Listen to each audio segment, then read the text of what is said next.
Work now, study later. Wait. It should be the other way around, isn't it? But because of the poverty that is experiencing by most of the Filipino families here in the Philippines, we can see today that child labor is mushrooming in our country. Just like a plague which spreads in a place. It is so rampant that it is becoming difficult for our government to weed it out from the very Philippine roots.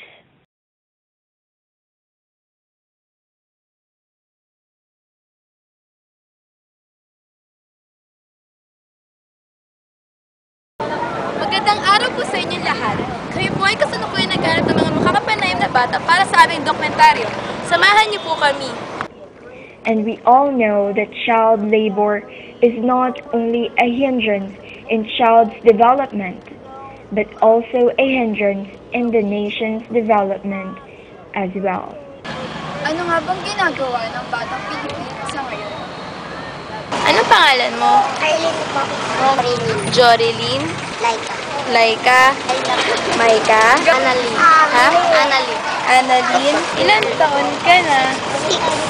6? And 4. 7. 11. 11? Ipababasa ako sa'yo. Tingnan mababasa mo ha. Basahin mo to. Huwag niyong tuturuan ha. Ako ay Pilipino. Ako ay Pilipino. Ang pambansang bayani ay si Jose Rizal. Nababasa mo? Basahin mo. Tingnan natin kung mababasa mo. Kaya basahin? Hindi mo kaya basahin? Sige, okay lang. Bakit nga ba pinipili ng mga bata ngayon na magtrabaho kaysa ang magandang edukasyon para sa kanilang magandang kinabukasan? As millions of school children enjoy their vacation or free time just after school, other children are forced to work. In a press conference, the International Labor Organization We go to the tobacco field, then we go to bed, and then follows the same. We wake up at 4 a.m. in the morning. announced that there is still much work to be done to achieve the target to end the worst forms of child labor by 2016 among its member states, including the Philippines. And in the Philippines, the dropout rate for elementary students has increased over the last 3 years, rising from an average of 5.99% in 2007 to 2010 to 6.28% in 2010 to 2011. We are still making progress, but that progress is too slow. We still have 215 million children working in child labor. 115 million of those are in the worst forms of child labor. That's far too many, and the progress is far too slow for us to meet the goal of eliminating the worst forms of child labor by 2016. According to data from the Department of Education, 803,836 students dropped out in elementary for the school year of 2009 to 2010 because of child labor.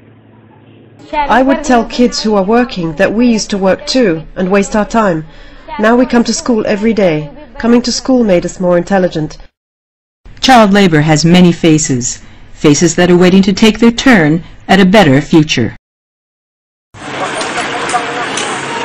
9-year-old Edmar and his younger brother Cedric don't know it, but they're breaking the law. Neither of them can read nor write, but instead of going to school, they spend their days scavenging to earn a living. There are tens of thousands of others like them, needing to help their families survive despite primary education being mandatory in the Philippines. Not that being in a classroom would give them much of one. Concerned educators say a lack of investment has hurt standards.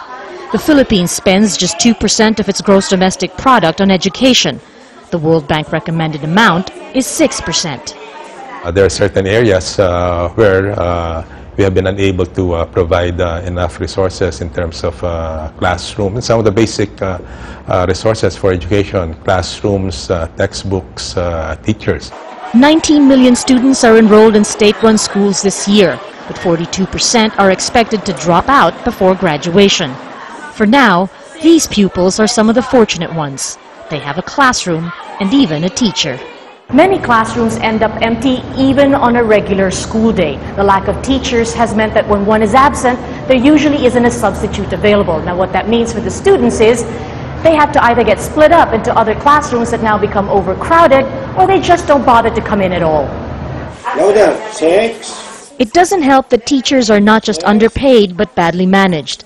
Many go abroad in search of higher salaries, and quite a number of those that stay are made to teach subjects they haven't been trained for. If people leave it to government and just hope they have the right thing, it will never be enough. For Edicio de la Torre, education should be everyone's concern. His group, ENET, is pushing for reform and wants to fill in the gaps in the state system. One of their projects is to conduct classes with flexible hours so that those that have to work or are marginalized can still get an education.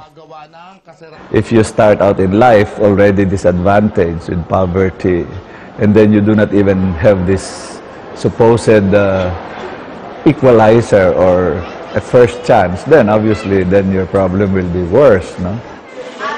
The Philippines spent just $138 on each of its school children in 2008.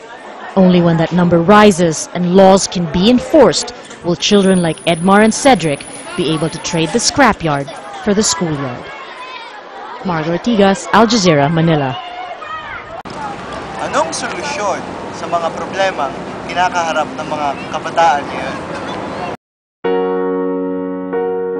Let's all make a change and hope that this phenomenon or scenario, that working now or study later for these children could be on its proper way of study now and have a good work later. Heart beats fast, colors and promises. How to be brave, how can I love when I'm afraid to fall? Watching you stand alone, all of my doubt suddenly goes away somehow.